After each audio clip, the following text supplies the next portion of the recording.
Telangana rising global summit 2025కు సర్వం సిద్ధమైంది. Bharat future సిటీలో ఇవాళ రేపు ఈ సదస్సు జరగనుంది. ఈ సమ్మిట్ కోసం ప్రభుత్వం అన్ని ఏర్పాట్లు పూర్తి చేసింది.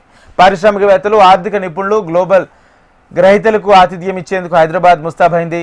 2 రోజుల పాటు జరిగే ఈ సదస్సులో దేశ విదేశాల నుంచి 600 మంది విఐపీలు, 1500 మంది ప్రతినిధులు పాల్గొనున్నారు.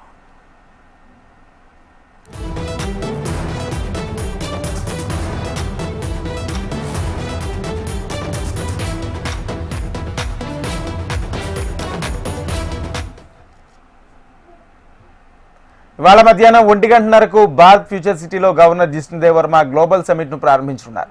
ఈ సమ్మిట్లో ఇంటర్నేషనల్ ఆర్థికవేత్తలు ప్రసంగిస్తారు.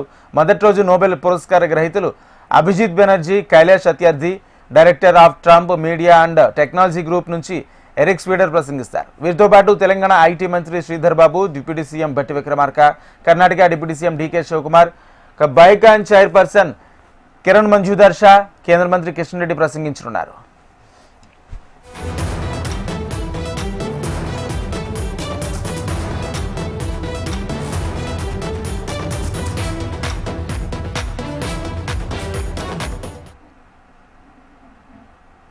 ఇక మధ్యాహ్నం 2:30 గంటలకు సీఎం రేవంత్ రెడ్డి ప్రసంగించనున్నారు. అలాగే మధ్యాహ్నం 3 గంటల నుంచి 4 గంటల మధ్య మంత్రిత్వ శాఖల ఆధ్వర్యంలో చర్చాగోష్ఠులు జరుగుతాయి.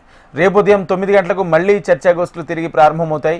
2047 నాటికి రాష్ట్రాన్ని $3 ట్రిలియన్ ఆర్థిక వ్యవస్థగా అభివృద్ధి చేయాలనే లక్ష్యంతో భాగంగా రూపొందించిన తెలంగాణ విజన్ డాక్యుమెంట్ 2047ను ఆవిష్కరించనున్నారు. అదే రోజు సాయంత్రం 6 గంటలకు ముగింపు కార్యక్రమం ఉంటుంది. రాష్ట్రంలోని అన్ని పార్టీల నుండి నేతలను ఈ సదస్సుకు ఆహ్వానించింది కాంగ్రెస్ ప్రభుత్వం.